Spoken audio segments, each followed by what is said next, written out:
It's February of 2020. 27 scientists sign a statement for The Lancet condemning the lab leak and conspiracy theories.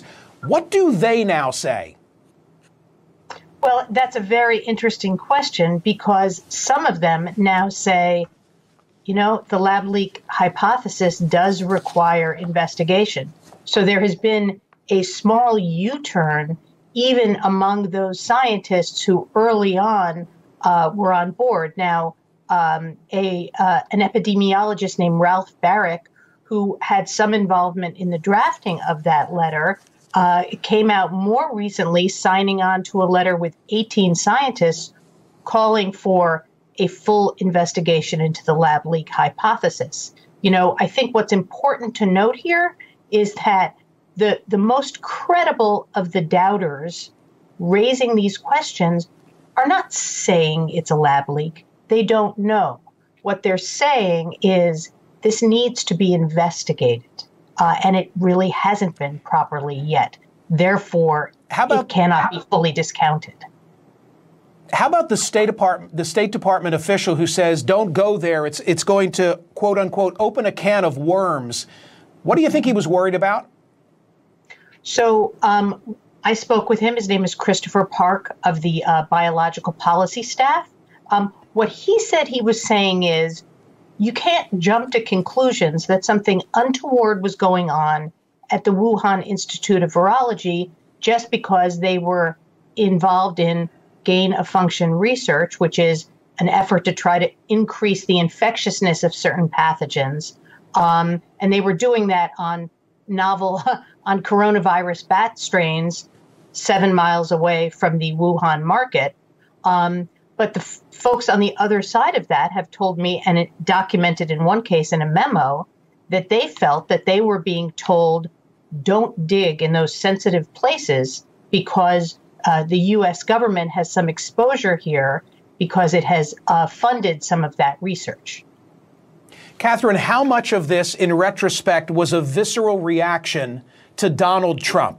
In other words, well, Trump said X, I better say Y, because I don't want to be cast as a nativist with him. I think it played a significant role. I mean, what people have told me is that that created a kind of antibody response within the government, that they didn't want to be rushing to judgment about something that really wasn't known. I also want to point out that President Trump floated the lab leak hypothesis publicly in April 2020. But the biggest revelations about what happened inside the Wuhan Institute of Virology came out months later. The government and the State Department officials learned about it months later. So, you know, we don't know what President Trump knew at the time he said it, but we know that the most consequential intelligence came months after that. When I printed out your piece at home, admittedly with a large font, it was 40 pages long. I point that out so that people know it's a real deep dive. But interestingly, Dr. Fauci, his name doesn't appear too many times. Where is he in all of this? You know, so first of all, let me just say that, you know, my effort in the reporting here was absolutely to stick with what I knew, what I could prove, what I could document. And so, you know, that's what I stuck to. I mean, obviously, there is like a huge noise machine about Fauci now related to this email dump of his.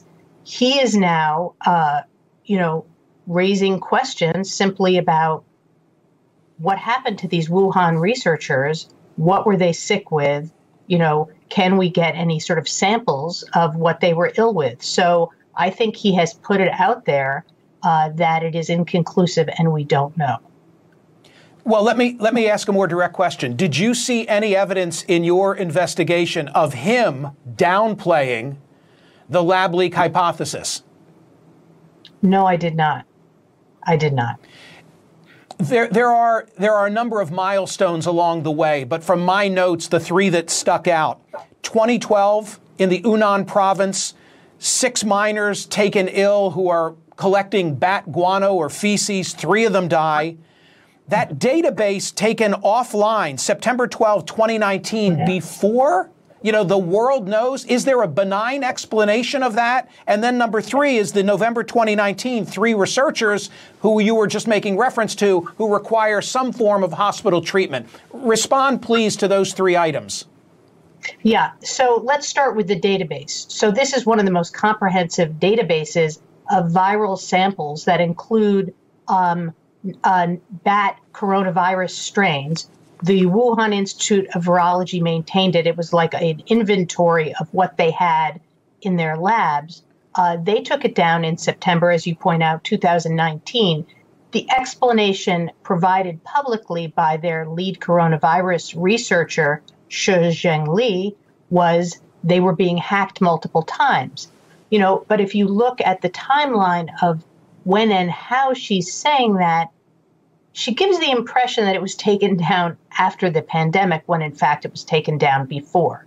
But there is no question about this. The world and the investigators need access to that database. And it doesn't appear that China is willing to do that.